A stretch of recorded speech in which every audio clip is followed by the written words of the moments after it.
তাহলে আজকের দিনে যারা সালাতের আদান হয়ে গেছে, আদানের পরে যারা পড়তেছে তাদের নাম কি খাতায় উঠেছে ভাই? এই কথাটাই আমি বলতে চাচ্ছি। জুমার দিনে বিশেষ করে সকালবেলা কাজ কর্ম ফেলে রেখে আপনাকে পরিপাটি হতে হবে, গোসল করতে হবে, ভালো কিছু পোশাক পরতে হবে, সুগন্ধি মাখতে হবে। অথচ আমরা যে লোকের কাছে এসে দাঁড়িয়েছি হাতা ব্লাউজ আছে না ভাই? জুমার দিন এমন একটা দিন, অথচ আপনার মতো মানুষ আপনার রবের সামনে দাঁড়িয়ে গেছে একটা হাতা ব্লাউজ পরে। আর অথচ সন্ন্যতের মক্কার মতো একটা যা কোটি কোটি যদি আপনি জোড়া দেন, তবু একটা জোড়ার সলাপটা একটা খরচ চলাতে সমান হবে না। কোটি কোটি যদি জানালার সমান যদি সলাপ আপনি যদি জোড়া দেন, তবু একটা খরচ চলাতে সমান হবে না। সেই সলাপে আপনি যাচ্ছেন, পাঞ্জাবি লাগে, জুব্বা লাগে, বড় বড় কাপড় লাগে, সুগন্ধি বেগে যাচ্ছে। আর আপনার মতো বেহায়া অপর কবি বিরতি কন্যা আল্লাহ বলছেন যে তুমি তামারুস, তুমি পর্দার ভিতরে থাকো।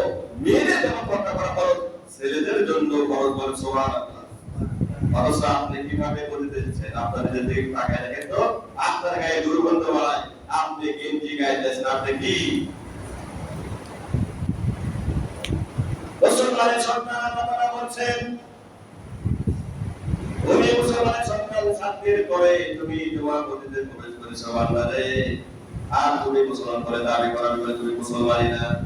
কারণ তোমার বাবা মুসলমান না, তোমার বাবা শান্তির করে সালাতে এসেছে, তুমি বেটা শান্তির করে সালাতে আসো।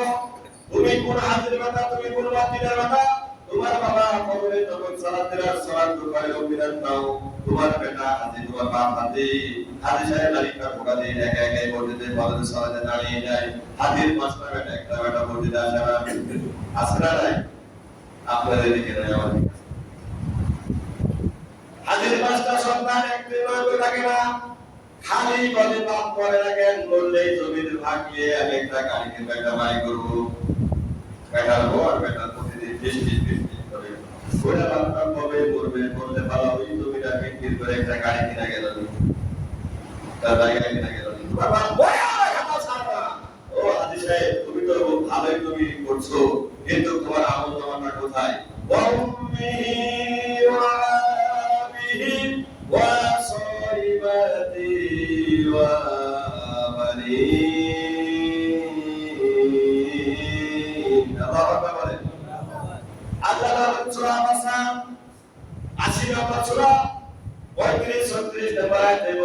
সেদিন তোমার সন্তানাদি কোনো কাজে আসবে না রে, তোমার অর্থ সম্পদ তোমার স্ত্রী তোমার কোনো কাজে আসবে না, সেদিন অস্বীকার করবে তুমি আমার স্ত্রী না।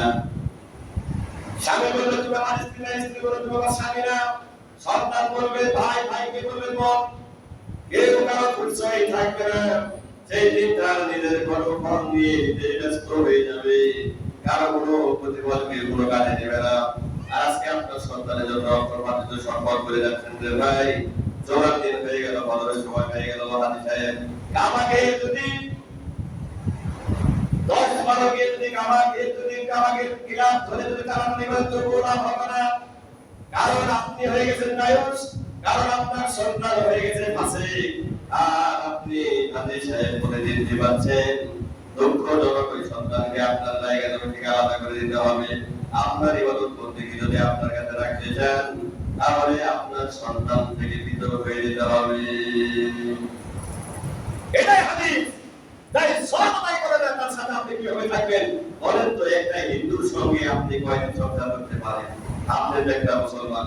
ছোট্ট একটা কথা বলি, যার সালাত নাই, তার ঈমান নাই, যার সালাত নাই, তার জানাজা নাই, যার সালাত নাই, তার কুরবানি নাই, যার সালাত নাই, তার কি নাই, কিচ্ছু নাই, ওই ব্যক্তি মুসলমান হতে পারে না। আল্লাহে আল্লাহর কসম করে বলছি, ও মুসলমানই না। একটা মুসলমান আর হিন্দুর মধ্যে পার্থক্য, আপনি জিকিরের বাজারে আপনি চা স্টলে বসে আছেন, মাগরিবের সালাতের আযান হয়ে যায়, মাগরিবের সালাতের আযান হয়ে যাচ্ছে, একটা মুসলমান কখনো আযান শোনার পরে ওই চা স্টলে বসে থাকতে পারে না। একটা ব্যক্তি যখন ওই আযান হয়ে যাবে, ও যদি মুসলমানের বাচ্চা হয়, ওখান থেকে ওই মসজিদে চলে যাবে, কথা বলে। আর যদিও মুসলমান না হয়, যদি হিন্দুর বাচ্চা হয়, অন্য কোনো ধর্মের ব্যক্তি হয়, তাহলে সে ওই ওখানে বসে থেকে চা পান করবে আর টিভিতে ফোন দেখবে। একজন মুসলমান আর হিন্দুর মধ্যে পার্থক্য সালাত। বারবার সালাত ফাঁকা টাকা পড়ানো যাবে না। ইচ্ছাকৃতভাবে একটু সালাত ছেড়ে সে কাফের হয়ে গেল। নাউযুবিল্লাহ বলে, নাউযুবিল্লাহ বলে বলতে হবে, আরেকটু বলে নাউযুবিল্লাহ।